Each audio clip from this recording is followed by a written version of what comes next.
मुगल सल्तनत। जब हम ये नाम सुनते हैं ना तो जहन में क्या आता है? बादशाह, बड़ी बड़ी जंगें, शायद ताजमहल। लेकिन ये कहानी सिर्फ इतनी नहीं है।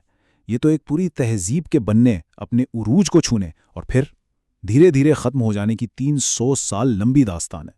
चले आज इसी कहानी की गहराई में उतरते हैं और समझते हैं कि आखिर ये सब हुआ कैसे था। तो आज हम एक बहुत ही दिलचस्प सवाल के गिर्द अपनी बात को घुमाएंगे। सवाल ये है कि किसी भी सल्तनत की सकाफत, उसका कल्चर बनता कैसे है, और इससे भी बड़ा सवाल ये कि जब सल्तनतें ख़त्म हो जाती हैं तो क्या उनकी सकाफत भी उनके साथ ही दफन हो जाती है। तो कहानी शुरू होती है और हर अजीम सल्तनत की तरह इसकी शुरुआत भी बड़ी तूफानी थी। कोई पुरअमन तरीके से हुकूमत की मुंतकली नहीं हुई थी, नहीं, बल्कि इसकी बुनियाद तो खूनरेजी और एक मुकम्मल गैर यकीनी सूरत हाल पर रखी गई थी। साल था 1526 और जगह थी पानीपत का मैदान। वस्ती एशिया से एक शहजादा आता है, बाबर, तैमूर और चंगेज़ खान की नस्ल से, और वो दिल्ली सल्तनत की एक बहुत बड़ी फौज को हरा देता है। ये सिर्फ एक जंग का जीतना नहीं था, ये तो समझें कि बर्रे सगीर की तारीख में एक बिल्कुल नया बाब खुल रहा था। लेकिन कहानी इतनी सीधी नहीं थी। ये नई सल्तनत तो बनते बनते ही तकरीबन ख़त्म हो गई। बाबर के बेटे हुमायूं को शेर शाह सूरी के हाथों ऐसी शिकस्त हुई कि उसे अपना तख्त छोड़कर भागना पड़ा। पूरे 15 साल ईरान में जिलावतनी। इससे अंदाजा होता है कि शुरुआत में सल्तनत की बुनियादें कितनी कितनी कमजोर थीं। और फिर तारीख का रुख बदलता है। स्टेज पर अब एंट्री होती है हुमायूं के बेटे अकबर की, और यही वो बादशाह था जिसने इस डगमगाती हुई सल्तनत को न सिर्फ संभाला बल्कि इसे एक ऐसी अजीमो शान और पायदार ताकत में बदल दिया जिसे आज तक याद किया जाता है। अकबर की असल जहानत, उसका असल कमाल सिर्फ फुतूहात में नहीं था, नहीं, उसका असल जीनियस तो इंतजामी निज़ाम बनाने में था। वो समझ गया था कि इतने बड़े और इतने मुतनव्वे मुल्क पर सिर्फ तलवार के जोर पर हुकूमत नहीं की जा सकती।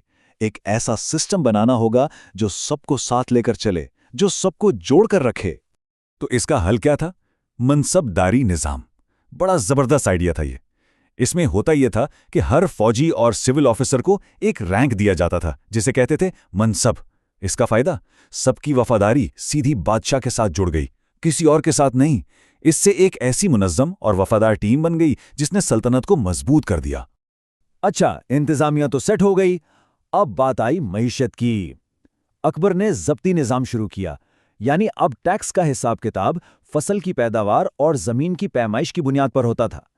एकदम साफ शफ़ाफ सिस्टम। इससे किसानों को भी फायदा हुआ और सल्तनत का खजाना भी बढ़ता रहा, जिसने पूरी एम्पायर की माशी बुनियादों को पक्का कर दिया।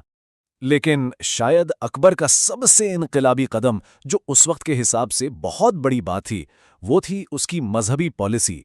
उसने गैर मुस्लिमों पर लगने वाला जजिया टैक्स खत्म कर दिया।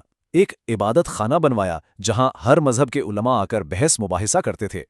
अकबर ये बात जानता था कि एक सल्तनत की असली ताकत उसकी फौज में नहीं, उसकी रवादारी में होती है। तो अकबर ने एक बहुत मजबूत बुनियाद रख दी थी। ज़मीन अब बिल्कुल तैयार थी, और इसके बाद आने वालों ने इस बुनियाद पर फ़न और सकाफत का एक ऐसा शानदार महल तामीर किया कि दुनिया देखती रह गई। अब फोकस जंगों से हटकर आर्ट और आर्किटेक्चर की तरफ आ चुका था। अकबर का बेटा था जहांगीर, और इसे आर्ट का जुनून था। उसके दौर में मुग़ल मुसव्विरी, जिसे हम मिनिएचर पेंटिंग्स कहते हैं, वो अपने उरूज पर पहुंच गईं। और ये सिर्फ तस्वीरें नहीं हैं, नहीं, ये तो उस ज़माने की ज़िंदगी में झांकने वाली खिड़की की तरह है।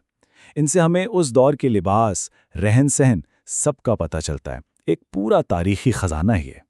तो जहांगीर का दौर था पेंटिंग का, और उसके बेटे शाहजहां का दौर था आर्किटेक्चर का। उसे मास्टर बिल्डर भी कहा जाता है, और उसकी वजह तो खैर पूरी दुनिया जानती है। और वो वजह है ताजमहल।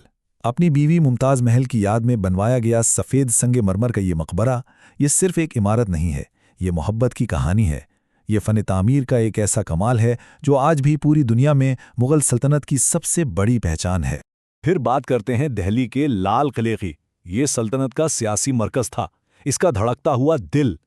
ये सिर्फ एक किला नहीं था, ये अपने आप में एक पूरा शहर था जहां से पूरे बर्रे सगीर की किस्मत के फैसले किए जाते थे।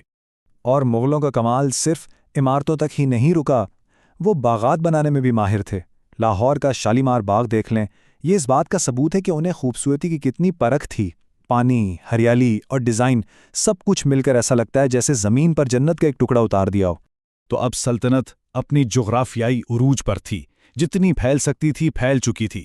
لیکن یہیں سے کہانی میں ایک بہت بڑا موڑ آتا ہے، اورنگزیب کا دور۔ یہ وہ دور تھا جب سلطنت نقشے پر سب سے بڑی نظر آتی ہے، لیکن سچ تو یہ ہے کہ اسی دور میں اس کے زوال کی بنیادیں بھی رکھی جا رہی تھیں۔ یہ بڑا عجیب تضاد ہے نا؟ ایک طرف تو سلطنت اپنی سب سے بڑی حدوں کو چھو رہی تھی، لیکن دوسری طرف اورنگزیب کی سخت پالیسیوں نے اندر سے سلطنت کو کھوکھلا کرنا شروع کر دیا تھا۔ اگر ہم دونوں کی پالیسیوں کو دیکھیں نا تو زمین آسمان کا فرق نظر آتا ہے۔ کہاں اکبر کی رواداری کی پالیسی اور کہاں اورنگزیب کی سخت گیری۔ اورنگزیب نے وہ جزیہ ٹیکس دوبارہ لگا دیا جسے اکبر نے ختم کیا تھا، اور اکبر کی صلح جوئی کی ساری پالیسیوں کو الٹ دیا۔ اور اس تبدیلی کے نتائج وہ بہت تباہ کن نکلے۔ مراٹھے، سکھ، راجپوت، ہر طرف سے بغاوتیں شروع ہو گئیں۔ ان بغاوتوں کو دبانے کے لیے نہ ختم ہونے والی جنگیں لڑنی پڑیں، اور ان جنگوں نے شاہی خزانے کو بالکل خالی کر دیا، جس سے سلطنت کی بنیادیں ہی ہل گئیں۔ اورنگزیب کی موت کے بعد جو کچھ بچا تھا وہ بھی بکھرنا شروع ہو گیا۔ یہ ایک طویل اور دھیرے دھیرے ہونے والے زوال کا آغاز تھا۔ سمجھ لیں کہ ایک عظیم سلطنت کا سورج اب غروب ہو رہا تھا۔ اور یہ زوال بہت تیزی سے آیا۔ 1707 میں اورنگزیب کے مرتے ہی تخت کے لیے لڑائیاں شروع ہو گئیں۔ حالت اتنی خراب تھی کہ ایک سال میں 4 بادشاہ آ رہے تھے اور جا رہے تھے۔ 18ویں صدی کے وسط تک تو مغل بادشاہ صرف نام کے رہ گئے تھے، اصل طاقت ان کے ہاتھ سے نکل چکی تھی۔ اور پھر 1857 میں انگریزوں نے آ کر اس کہانی کا آخری باب بھی بند کر دیا۔ وہ سلطنت جو کبھی پورے بر صغیر پر چھائی ہوئی تھی، اب چھوٹے چھوٹے ٹکڑوں میں بٹ چکی تھی۔ مراٹھے، سکھ اور دوسری علاقائی طاقتیں ابھر آئیں۔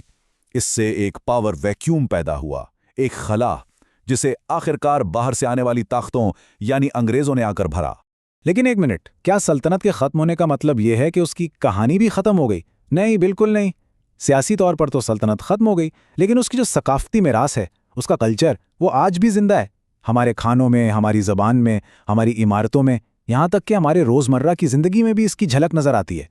تو ہم واپس اپنے اسی پہلے سوال پر آ جاتے ہیں، جب کوئی سلطنت سیاسی طور پر ختم ہو جاتی ہے تو کیا اس کی ثقافت بھی واقعی مر جاتی ہے، یا وہ صرف اپنا روپ بدل کر نئے طریقوں سے آنے والی نسلوں کی زندگیوں میں ہمیشہ کے لیے زندہ رہتی ہے؟